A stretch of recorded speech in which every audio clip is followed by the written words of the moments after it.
घर घर राशन योजना को लेकर केंद्र की तरफ से मिली चिट्ठी का जिक्र करते हुए सीएम अरविंद केजरीवाल बोले, 21वीं सदी का भारत चांद पर पहुंच गया और आप तीसरी मंजिल पर अटक गए।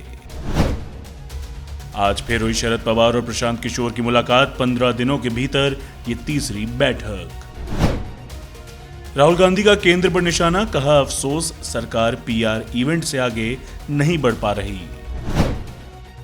ब्रिटेन हाईकोर्ट से भगौड़े हीरा कारोबारी नीरव मोदी को झटका, भारत प्रत्यर्पण के खिलाफ अपील करने का आवेदन खारिज। फ्रॉड के आरोपियों विजय माल्या, नीरव मोदी और मेहुल चौकसी की 9,371 करोड़ की संपत्ति सरकारी बैंकों को स्थानांतरित।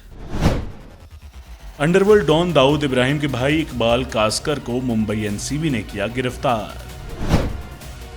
मनीष मल्होत्रा समेत बॉलीवुड के 3 बड़े फैशन डिजाइनर मुश्किल में, ईडी ने किया तलब। और पाकिस्तान के लाहौर में आतंकी हाफिज सईद के घर के बाहर बड़ा धमाका, 2 की मौत।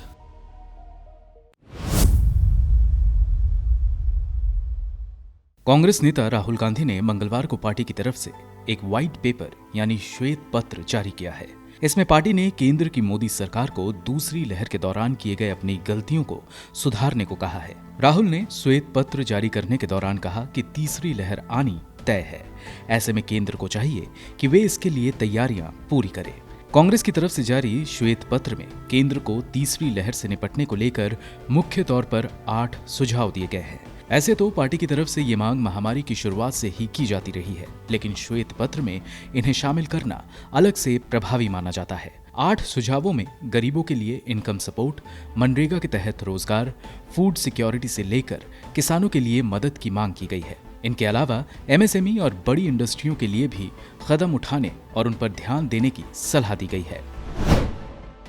श्वेत पत्र में मांग की गई है कि कम से कम 13 करोड़ गरीब परिवारों को आय सहायता प्रदान की जाए। ये भी मांग की गई है कि प्रत्येक परिवार के खाते में 7,500 रुपए ट्रांसफर किए जाए। श्वेत पत्र में कहा गया है कि अगर इतना ही नहीं तो 13 करोड़ परिवार के खाते में सिर्फ 5,000 रुपए ही ट्रांसफर किए जाते हैं, तो ये कुल 65,000 करोड़ रुपए बनता है, जो हमें अवश्य ही अफोर्ड करना चाहिए। जो लोग मनरेगा से जुड़े हुए हैं उनके लिए काम के दिन 100 से बढ़ाकर 200 दिन किया जाना चाहिए, ताकि इससे जुड़े लोगों को और ज्यादा काम मिल सके और अपना घर परिवार चला सकें।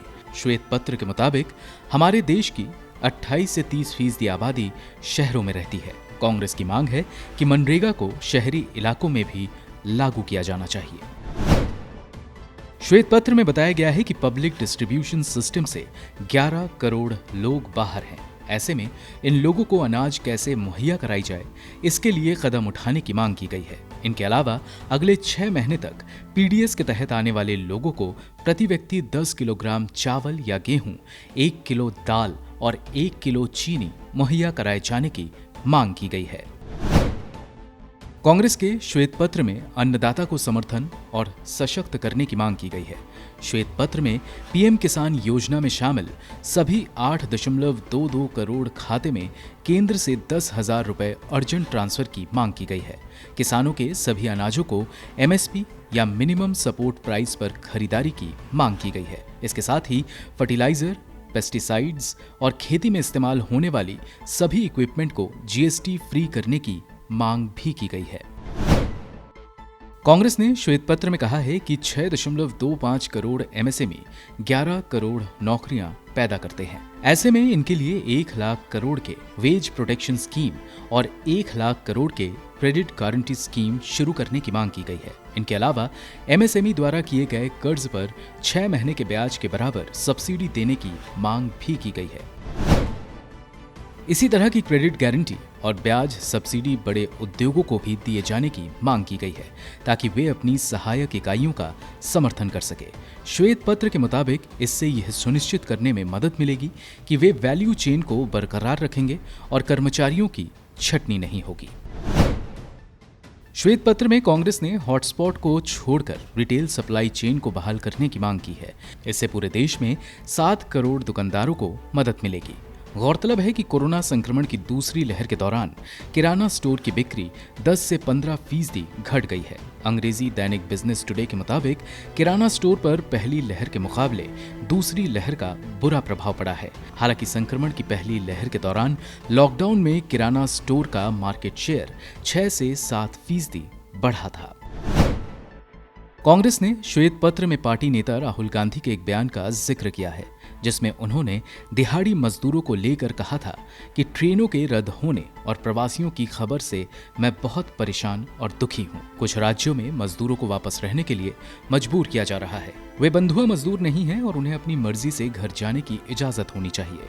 बसों और रेलगाड़ियों की घोषणा के बावजूद हजारों लोग अभी भी पैदल अपने गांव जाने को क्यों मजबूर हैं? कांग्रेस पार्टी ने अपने श्वेत पत्र में बताया है कि पार्टी के नेताओं की तरफ से ये सभी मांगे बार बार की गई हैं, जबकि केंद्र ने इस पर कोई संज्ञान नहीं लिया। ये मांगे पिछले साल पार्टी की तरफ से 16 मई और 26 मई को भी किए गए थे, लेकिन सरकार ने इन मांगों की अनदेखी की।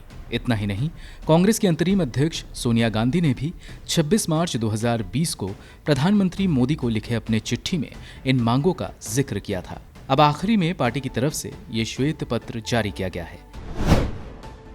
राजनयिकों या किसी देश की ओर से जारी होने वाला ये श्वेत पत्र एक तरह की रिपोर्ट है, जिसमें किसी मुश्किल मुद्दे पर सिलसिलेवार जानकारी दी जाती है। ये आमतौर पर तब जारी किया जाता है कि जब किसी मुद्दे पर बहुत सारे विचार एक साथ आ रहे हों और उसे समझने में लोगों को समस्या हो रही हो।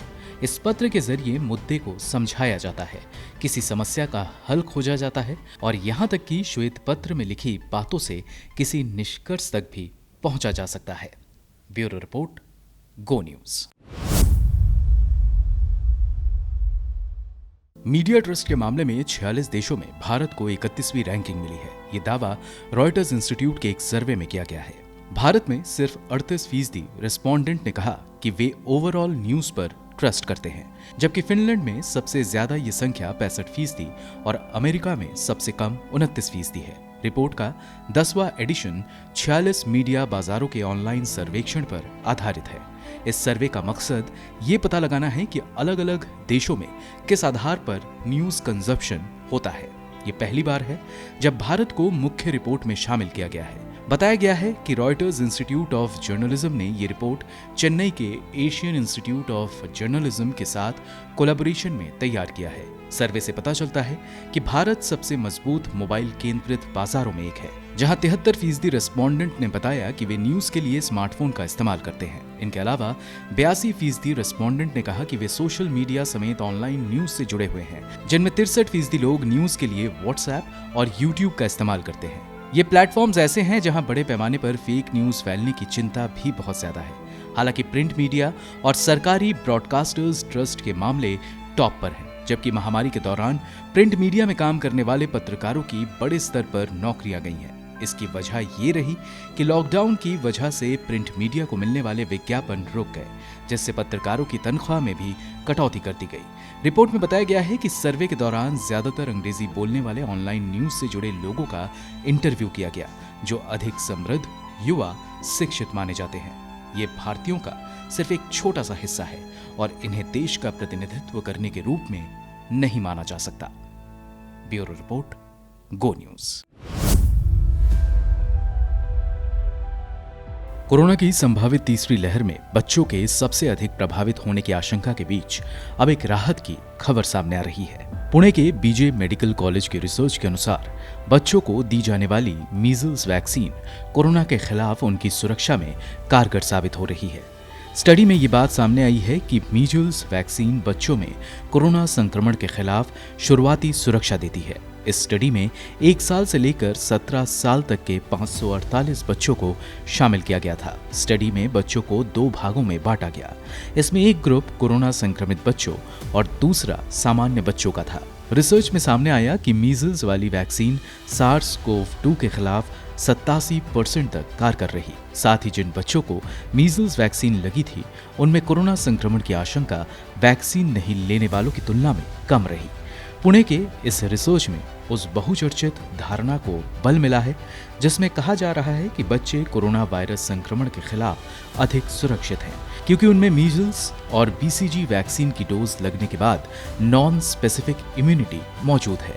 मीजल्स वैक्सीन पिछले 36 साल से भारत में वैक्सीनेशन कार्यक्रम का हिस्सा बना हुआ है। यह रिसर्च हाल ही में international journal human vaccine and immunotherapeutic में पब्लिश हुआ है। रिसर्चर्स का कहना है कि भले ही उनकी स्टडी के रिजल्ट्स उत्साहजनक हैं, लेकिन अंतिम निष्कर्ष पर पहुंचने से पहले इसके बड़े स्तर पर ट्रायल होना जरूरी है। स्टडी के लीड इन्वेस्टिगेटर नीलेश गुजर का कहना है कि इस खोज को संभावित रैंडम क्लिनिकल ट्रायल के माध्यम से और पुष्टि करने की आवश्यकता है। बता दें कि मीजल्स वैक्सीन बच्चों को 9 महीने और 15 महीने की उम्र में दी जाती है। साल 2018 में केंद्र सरकार ने 18 साल से कम उम्र के उन बच्चों के लिए एक वैक्सीनेशन प्रोग्राम लॉन्च किया था जिन्हें ये टीके नहीं लगे थे। ब्यूरो रिपोर्ट, गो न्यूज़।